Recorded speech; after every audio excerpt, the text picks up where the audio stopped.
كلمني عن مواجهة الأشقاء مع المنتخب المصري. سوف أتحدث بالفرنسية. ستكون مباراة هامة ونحن سعداء لأننا سنلاقي المنتخب المصري، وهو بالفعل منتخب كبير وفريقنا أيضا، وستكون مباراة رائعة وأتمنى الفوز إن شاء الله. وفي النهاية هي مباراة ودية ونحن نعد لها كما يجب، وأتمنى أن تخرج بشكل جيد. كيف ترى حظوظ المنتخب الجزائري في الكان القادمة في كوت ديفوار والصعود لكأس العالم؟ إنه دورنا ونحن نعد أنفسنا جيدا، وقد بدأنا بالفعل، وها نحن هنا نلعب اليوم أمام فرق كبيرة مثل مصر، والتقينا أيضا من قبل مع السنغال، وسنستمر في الإعداد بأفضل ما يكون من أجل البطولة الأمم الأفريقية. من وجهة نظرك مين أفضل اللاعبين المصريين اللي أنت شايفهم أقوى لاعبين؟ محمد صلاح، ولكن يوجد الكثيرين، وإنه فريق يؤدي لعب جماعي بشكل جيد، لكن الجميع يعرف صلاح، ونحن أيضا لدينا لاعبين جيدين. أخيرا كلمني على البروبليم مع إسلام سليماني على ركلة الجزاء. لا يوجد أي مشاكل، إنه أخي. لا يوجد مشاكل على الإطلاق، إنه أكيد بالفعل. مباراة قوية بتمثل لحضرتك الكثير، وخاصة إنها المباراة الأولى الكوتش جمال بالماضي كمدير فني أمام المنتخب المصري. السلام عليكم. اكيد مباراة تكون قوية ضد اخونا المصريين، و من زمان ما لعبنا ضدهم، وهذه هذا الديربي بين فريقين اللي عندهم مستوى، اللي عندهم امكانيات في المستوى العالي. اكيد تكون ان شاء الله مباراة في القمة، مباراة جميلة ان شاء الله، ونشوفوا من بعد النتيجة. اول شيء نشوفوا الهدف، وان شاء الله تكون مباراة جميلة.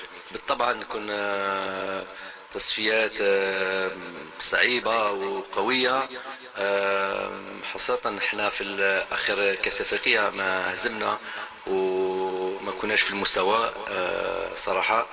ان شاء الله عندنا طموح في هذه كاس افريقيا، ان شاء الله نكونوا في هذا الوقت نكونوا في المستوى العالي ان شاء الله. بغداد في هذا الوقت اللي نحيوه اليوم راه عنده شويه اصابه، راه في العلاج، ولكن نعرفوا الامكانيات تاع هذا اللعيب اللي بين مع المنتخب وفي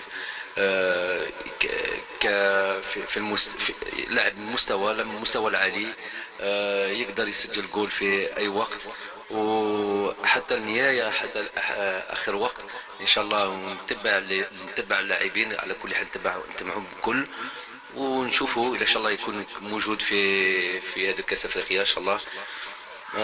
كل شيء بالمكتوب ان شاء الله.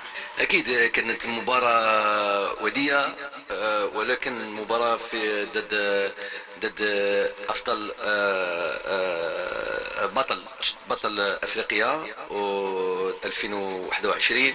حنا بطل افريقيا 2019 كانت تقدر تقول فاينل بين هادو الفريقين، وخاصة حنا لعبناهم في كأس افريقيا في مصر مرتين في الجروب ستيج وفي النهاية، وكانت ليهم نقدر نقول ريفانج، ولكن الحمد لله لعبنا في بلادهم ولعبنا مباراة قوية.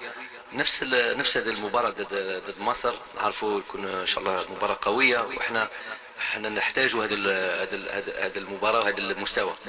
دائما تلعب ضد مصر، دائما مباراة قوية، دائما مباراة فيها الانتنسيتي، فيها كل شيء، في مستوى كشخص، في كلاعب، في مستوى الجمعية. ان شاء الله نكونوا في المستوى، ان شاء الله الجمهور يتمرتاح ويفرح على كرة القدم ان شاء الله نروح نشوفوها في هذه المباراة.